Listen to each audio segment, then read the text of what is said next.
In a BBC interview just a few minutes ago, King Charles III, head of the royal family, has declared Harry's old properties to be converted into homeless shelters. What?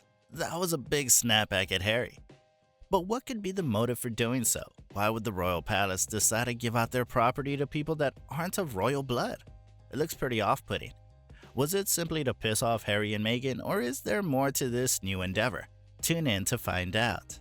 This new revelation comes out after Harry and Meghan left their royal duties to live in LA. They were effectively evicted from their old homestead across the Atlantic after King Charles ordered them to leave their royal residence in what appears to be a move against the late Queen's wishes. And while some Sussex detractors are in favor of this move, one royal expert and historian believes that this was a terrible idea in terms of keeping up appearances. The Duke and Duchess of Sussex can no longer call Frogmore Cottage their own, despite Queen Elizabeth gifting the property to them in 2018. The couple has invested heavily in the refurbishment of their home, with rental fees and remodeling works totaling £2.4 million. Despite this, the property is still owned by the Crown Estate. Reports suggest that on January 11th, Harry and Meghan were told they can no longer live at Frogmore Cottage, although this news did not break out in the media until March 1st.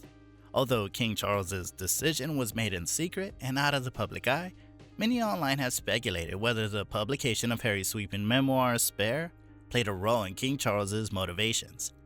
Instead, by evicting the couple from the Queen's generous gift of Frogmore Cottage, King Charles is going directly against the conciliatory style of Her late Majesty.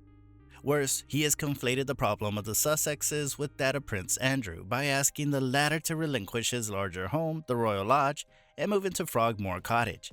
Big mistake. The optics are terrible. Britain's response to the news has, on the whole, been gleeful. On one level, the vitriol is understandable. Dr. Tessa Dunlop commented in the Mirror. Prince Harry had just lobbed several verbal hand grenades at his family and the former institution to which he belonged, but he did so from a position of weakness, on the outside, in pain and feeling sidelined. So it seems the whole intention of going after the royal family was to get some empathy back from the public and maybe an apology from the king himself for his mistreatment towards Harry and the alleged racism towards his wife Meghan. But no, instead, the king decides to fire back by giving the Frogmore Cottage to Prince Andrew. Wow, talk about making a bold statement. Why would he give that property to his brother who was in a bad spot in the public's eye?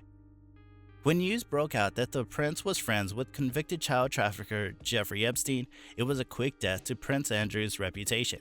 He was even kicked out of Buckingham Palace, barred from using his HRH, His Royal Highness moniker, following his association with pedophile Epstein.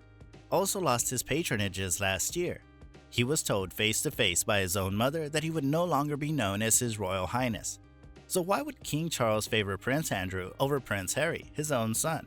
Reports suggest that Prince Andrew will be leaving Royal Lodge along with his ex-wife Sarah Ferguson, which is reportedly being lined up for William and Kate. His Majesty is furious, as is William.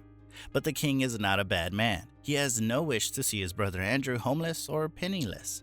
Royal Lodge is far too grand and much too big for Prince Andrew's current status, plus it is geared towards children, with its windy house and pool, so of course it has long been the natural choice for Prince William. Sources say that Frogmore Cottage has been offered to Andrew on a take-it-or-leave-it basis, adding Andrew can have Frogmore Cottage or nothing, which is a hard blow to Harry to know what was once his property has now been given up to Andrew of all people. Prince Harry and Meghan Markle have received email correspondence about the coronation from King Charles, their office said Saturday night, strongly suggesting they've been invited to attend the landmark event. Harry assumed that this is one of the ways the royal family has decided to issue an apology to the exiled couple, but the friends of the royals have completely dismissed that notion.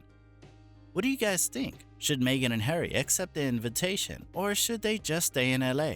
Let us know in the comments below, and we'll see you guys in the next one.